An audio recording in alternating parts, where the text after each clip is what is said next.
안녕하세요. 원저라이프의 원입니다. 오늘은 누가복음 5장 18절에서 26절 말씀을 같이 나눠보겠습니다.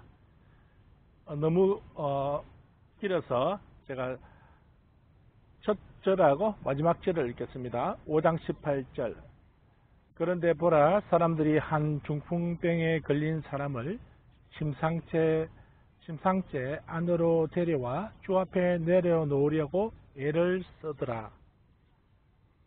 26절에는요, 모든 사람이 놀라 하나님께 영광을 돌리며 두려움에 차서 말하기를 오늘 우리가 기이한 일들을 보았다고 하더라. 오늘 말씀의 주제는 죄의 용서에 관한 문제입니다. 오늘 우리 본문 말씀에 보면은 중풍병자를 낫게 하기 위해서 사람들이 다른 어떤 사람들이 너무 예수님 앞에 치료를 받기 위해서 이렇게 줄을 너무 많이 서 있으니까 중풍병자를 어떻게 침상 위에 누워 있는 중풍병자를 밖에 이렇게 너무 오래 있을 수가 없잖아요. 그래서 이제 그 친구나 친척 좀 되겠죠, 그죠? 그 사람들이 이제 묘안을 짜낸 것이, 야, 그러면 지붕을 뜯어서라도 우리가 예수님 앞에 오늘 우리 중풍병자를 좀 이렇게 예수님 앞에 데려다가 치료를 받아보자 하는 마음으로 그 집에, 예수님이 계신 그 집에 위에 지붕을 뜯어냅니다. 그 모습을 보고 예수님께서 뭐라고 말씀하시냐면은 5장 20절에 보면은 주께서 그들의 믿음을 보시고 그 사람들에게 말씀하시기를 이 사람아 너의 죄들이 용서됐느니라고 하시더라. 네. 아니 중풍병자는 중풍병을 낫기 위해서 왔는데 예수님이 어떻게 보면 참 뜬금없이 이 사람아 너의 죄들이 용서를 받았느니라 하시니까 사람들이 깜짝 놀라는 거예요. 왜 깜짝 놀랐느냐? 죄의 용서는 하나님만 하실 수 있는 것인데, 아니 나사렛 동네 요셉의 아들이 자기들은 생각하기에 목수의 요셉의 아들 태어난 목수 일을 하던 사람이 갑자기 중풍병자의 죄를 용서한다고 하니까 너무 이게 뭐예요? 하나님에 대한 모욕죄가 되거든요. 불경죄. 근데도 예수님께서 왜 뜬금없이 이런 말씀 하셨을까? 네, 맞습니다. 예수님은 이 세상에 우리 인간의 죄를 용서하시기 위해 오셨죠. 또는 용서받는 법을 어떻게 보면 알려주시기 위해서 오신 거죠. 그런데 왜 예수님께서 이 사람은 너의 죄를 용서받았다고 이렇게 말씀하셨을까요? 네. 그럼 우리가 어떻게 생각해보면 이 세상의 모든 질병들이 죄에 의해서 유래되었다? 이렇게 볼 수도 있겠죠. 우리가 아담과 하와의 하나님의 말씀을 거역한 죄로 인하여서 우리가 선악을 알게 하는 나무의 그 과실을 따먹으면서 에덴 동산에서 쫓겨나고 그 뒤로 그 죄로 인하여서 우리가 대대손손 우리가 그 죄를 안고 태어나는 거죠. 그 죄에 대해서 우리가 여러 가지 할 말이 많습니다만 저는 이렇게 생각합니다.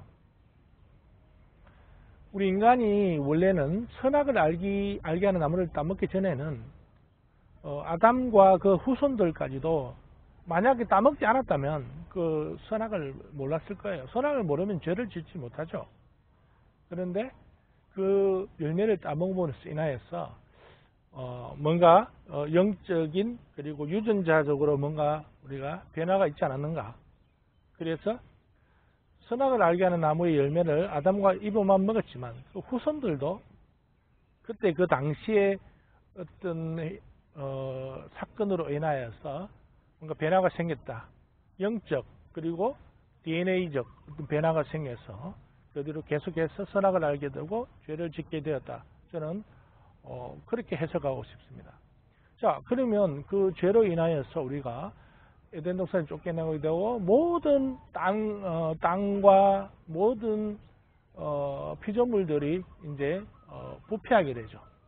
아담 하와가 그 죄를 짓게 됨으로써 그것이 이제 우리가 성경의 그 죄에 관련된 흐름인데요. 그러면 예수님께서 이 중풍병자에게 그냥 일어나 걸어가거라. 네 믿음이 너를 낫게 하였다. 이렇게 바로 말씀하실 수 있었는데 그 죄에 대한 용서의 말씀을 하시는 것을 보면은 우리가 그만큼 우리 인간의 죄로 인하여서 우리 인간들이 많은 정신적 그리고 육체적인 병을 겪고 있다고 우리가 해석할 수도 있겠죠. 네. 어쨌든 그 사람은 그 병을 나았을 뿐만이 아니라 그 죄의 용서도 받았다 이 말이죠. 네. 그렇다면 우리가 일반적으로 우리 그리스도인들이 말하는 것이 뭐냐면 예수님을 통하여서 우리가 죄의 용서에 대해서 회개의 기도를 하나님 앞에 드리고 예수 그리스도의 이름으로 우리가 죄 용서 한 받기를 원한다고 기도를 드린다면 우리의 죄를 용서받는 것으로 우리가 알고 있습니다. 네, 성경적인 맥락이죠, 그죠? 그렇다면 우리가 죄의 용서를 받아서 우리가 천국 백성이 된 것으로 과연 우리의 죄의 용서의 문제는 끝나는 것일까? 제가 한 번은 영화배우 전도연 씨가 주연한 영화 밀양이라는 그 제목의 영화를 본 적이 있습니다. 그 줄거리가 보면은 전도연 씨가 밀양이라는 동네로 내려와서 어떤 자기 아들과 함께 새 출발을 하려고 이제 그 피아노 학원을 차리는데요. 그 전도연 씨의 아들이 그 외아들인데 그 아들이 근처에 바둑 학원을 하는 그 원장에 의해서 납치되어서 결국에는 몸값을 요구하는데 그 과정에 그 전도연 씨의 아들이 죽은 채로 발견됩니다. 초등학생인 아들이 그죠. 그런데 그래서 이제 그리고 그 다음에 그 전도연 씨 아들을 죽인 바둑학원 원장은 감옥에 갇히게 되죠. 왜 죽이느냐 하니까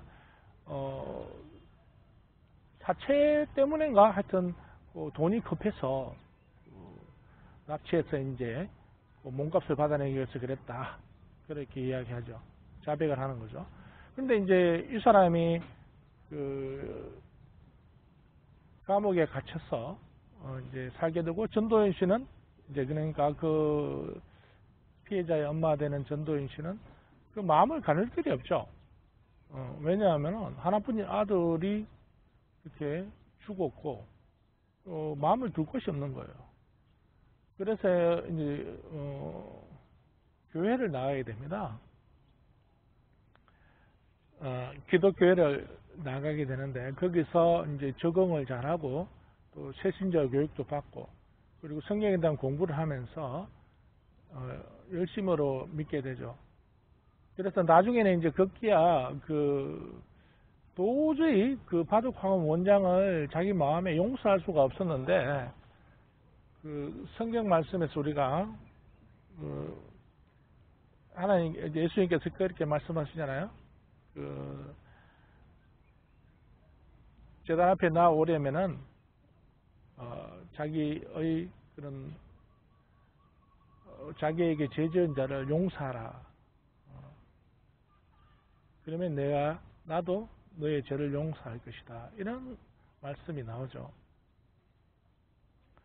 그 말씀의 은혜를 받아서 자기 아들을 죽인 그 살인범의 교도소 면회를 가게 됩니다. 그 교도소 면회를 갔는데 아니, 근데 갑자기 그 사람을 용서하려고 마음으로 갔는데 그 사람이 대뜸 이렇게 하는 거예요. 아, 자매님, 나는 하나님의 사람이 되었습니다. 하나님께서 나의 죄를 용서하셨습니다. 이 성경을 보십시오. 성경을 보고 예수 그리스도를 믿으십시오. 아, 이렇게 대뜸 그 아이의 엄마, 자기가 죽인 아이의 엄마한테 그렇게 도리어 전도를 하는 거예요. 아, 그러면서 자기는 하나님께 죄 용서를 받아서 너무 마음이 가볍다고 이렇게 하면서 도리어 전도연 씨한테 그렇게 어떻게 자기가 하나님의 사람이 되었다고 또 자랑하듯이 이야기하고 하니까 전도연 씨가 그 몇 년을 다녀온 후로 한 미치광이가 돼버립니다. 여러분, 그러면서 도대체 하나님의 용서라는 것은 무엇인가 하는 것에 대해서 그 영화가 우리에게 뭔가를 던져주면서 특별하게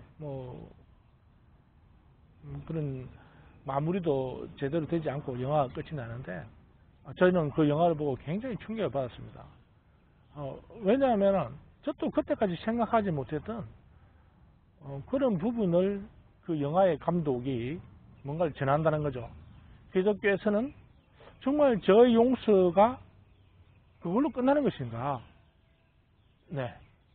그렇다면은 많은 사람들이 죄를 지은 후에 감옥에 들어가서든지 어디서든지 하나님께 저 용서 받으면은 천국 가고, 그러면 자기는 죄에 대한 대가를 감옥에서 그냥 천연구수로 끝낸다면, 그렇죠? 그게 어떻게 공평한 것인가 말이죠. 이 세상의 모든 법들은 어떤 죄에 대해서 그 처벌받는 것이 공평하지는 않죠. 그 가버릴 경우가 많습니다. 그래서 우리가 피해자인 우리가 어떤 기독교인이나 그리스도인들이나 일반 사람들은 거기에 대해서 어떤 마음의 어떤 평화가 오기가 참으로 힘들죠. 그런데 저는 오늘 왜 제가 이 말씀을 꺼냈냐 하면은 묵상하게 되냐, 같이 나누게 되냐 하면은요, 여러분 놀라운 말씀이 있습니다. 어디냐면은 출애굽기 34장 6절에서 7절 말씀을 한번 보겠습니다. 출애굽기 34장 6절에서 7절 말씀. 주께서 그의 앞을 지나시며 선포하시기를 주로다 자비롭고 은혜로우며 오래 참고 선함과 진리가 풍성한 주 하나님이로다. 여기 이 출애굽기 관련된 말씀인데 모세 앞에 나타나신 그 하나님께서 모세에게 들려주는 말입니다. 그 다음 말씀 중요합니다. 34장 7절인데요. 자비를 수천 대까지 간직하며 죄악과 허물과 죄를 용서하나, 용서하나 이렇게 말씀했어요. 용서하나 범법자가 결코 깨끗해 되지는 아니하리니 그 조상들의 죄악을 그 자손들과 그 자손들의 자손들 3, 4대까지 미치게 하느니라고 하시니라. 여러분 이거 잘 들어야 됩니다. 네. 하나님을 믿는 사람이건 믿지 않는 사람들이건 잘 들으셔야 돼요. 자비를 수천 대까지 간직하면 죄악과 허물과 죄를 용서하지만 범법자가 결코 깨끗게 되지는 아니한다. 그 조상들의 죄악을 그 자손들과 그 자손들의 자손들 3, 4대까지 미치게 하느니라. 여러분, 우리가 이 세상에 살 때 죄를 지어서 대가를 받는 사람도 있고 그 형벌을 받지 못하는 사람도 있고 형벌을 그 죄보다 작게 받는 사람도 있고 그래요. 그래서 우리는 그 모습을 보면서 개탄을 하는 경우가 많죠. 어떻게 저 범죄에 저렇게 작은 형벌을 받을까? 네, 개탄하는 경우가 많습니다. 근데 범죄자 여러분, 또는 죄를 지은 여러분, 당신의 그 죄가 하나님 앞에서는 결코 깨끗지는 못하다. 이 세상에 살 때나 범죄자 당신이 죽은 이후라도 이 세상에서 충분하게 그 대가를 치르지 못한다면 당신이 죽은 이후에 당신의 자손들이 그 대가를 치러야 한다는 그 정말 무서운 이 말씀을 잘 알아야 됩니다. 그 바둑학은 그 밀양에 나오는 그 영화에 바둑학은 그 원장, 그 아기를 납치해서 죽인 그 원장, 그 원장이 그 범법자가 감옥 안에서 예수 그리스도의 용서에 대한 그 말씀을 들어서 그 부분만 생각하고 자기가 자유했을지 몰라요. 그리고 또 어차피 그 사람은 천국을 간다는 것에 대해서 그것만 보고 기뻐했을 수도 있죠. 그러나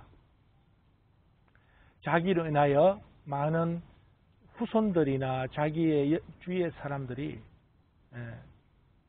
그에 대한 대가를 치러야 한다는 것을 모르고 있었던 거죠. 알면서도 그랬다면은 이거는 어떻게 보면은 뭐죠? 예수님을 엉터리로 믿은 거예요, 그죠? 우리 요즘 말하는 정신승리. 예수님께서 하신 말씀이 뭐냐면은 마태복음 5장 23절 24절 보면요, 뭐라고 말씀하시냐면은, 그러므로 만일 내가 예물을 제단에 드리다가 거기서 내 형제가 내게 반감을 갖고 있다는 것이 생각나거든 내 예물을 거기 제단 앞에 놓아두고 가서 먼저 내 형제와 화해하고 그 후에 와서 예물을 드리라. 예수님께서 십자가에 못 박히시기 전에 그 유대인들의 어떤 그 제단에다가 예물을 드리고 또는 피해 제사를 드리고 할 때 이제 그때 당시에 하시는 말씀이에요. 뭐냐? 예물을 제단에 드리다가 요즘 말로는 우리가 그 예배를 들 수 있겠죠. 예배에서 우리가 예배를 드리러 교회에 가는데 거기서 우리가 내 형제에게 어떤 죄를 졌어요. 그리고 용서도 못 받았어요. 근데 그런 마음으로 우리가 교회에 가서 예배를 드리는 것에 대해서 예수님께서 말씀하신다고 보면 되겠죠. 우리가 아무리 많은 회개를 한다고 하지만 또는 용서를 구한다고 하지만 우리 형제에게나 또는 우리의 지인들에게 수많은 죄를 저질러 놓고 그것에 대해서 우리가 용서를 받지 못하고 예배를 드린다? 그것은 있을 수가 없는 일이죠. 그것은 거짓 예배. 그래서 하나님께서 받으실 수가 없는 예배죠. 하지만 우리 요즘 너무나 많은 일이 그런 교회에서 일어나고 있습니다.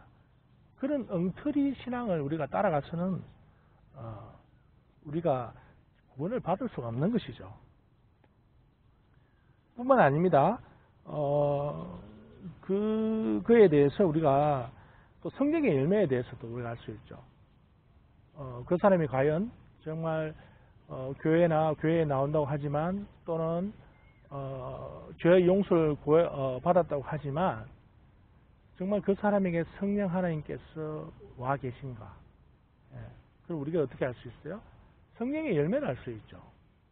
성령의 열매 중에 우리가 8가지 열매를 알고 있습니다. 사랑, 희랑, 화평, 오래 참음, 자비, 양성, 온유, 절제. 근데 우리가 그 사람이 정말 선한 양심, 양선을 가지고 있느냐 말이죠. 선한 양심을 가지고 있느냐. 선한 양심 있는 사람이 그렇게 행동할 수는 없겠죠. 우리가 죄를 지었다면 그 사람에게 먼저 가서 예수님 믿게 되었다면은 우리가 성령 하나님에 의해서라도 우리가 그 사람 앞에 가서 죄를 고백하고 죄의 용서를 구하며 그 사람과 화평하고, 그죠? 그 다음에 교회에 와서 우리가 하나님 앞에 회개뿐만 아니라 그에 대한 하나님께 또 용서함 받은 것에 대한 감사를 드리면서 또 이렇게 하나님을 찬양하는 것이 참된 예배의 모습이 되겠죠. 자, 여러분, 오늘 말씀이 좀 길었는데요. 오늘 요점인 그것입니다. 뭐냐면 우리가 이 세상에서 죄를 저지르고 하나님을 믿는다고 하면 믿게 되었다고 하면서 죄 용서함을 받았다, 이렇게 하면서 그 피해자인 사람에게 용서를 구하지도 않거니와 그리고 또 교회에 나와서 또 그 예수님을 찬양하며 예배를 드리는 그런 경우가 있을 수 있습니다. 다 엉터리죠. 엉터리입니다. 예수님을 제대로 믿게 되었다면 우리에게 성령 하나님께서 오시고, 성령 하나님께서 오셨을 때에 우리의 양심에 대해서 예수님께서 또는 성령 하나님께서 말씀을 하십니다. 우리의 양심에 호소하시죠. 가서 그 사람에게 용서를 구해라. 그래서 용서함을 받아라. 그리고 또 우리가 간과해서는 안 될 일이 있습니다. 그 사람에게 용서를 받고 화해했더라도 당신이 지은 죄나 어떤 범죄자가 지은 죄들에 대해서는 이 세상에 살 때, 이 세상에 살아있을 때 그 대가를 치르거나 그 대가를 치르지 못한 것에 대해서는 자손 3, 4대까지 가서라도 그 죄의 대가를 치러야 된다는 것입니다. 이걸 여러분 잊지 마시기 바랍니다. 오늘은 여기까지 말씀드리겠습니다. 감사합니다.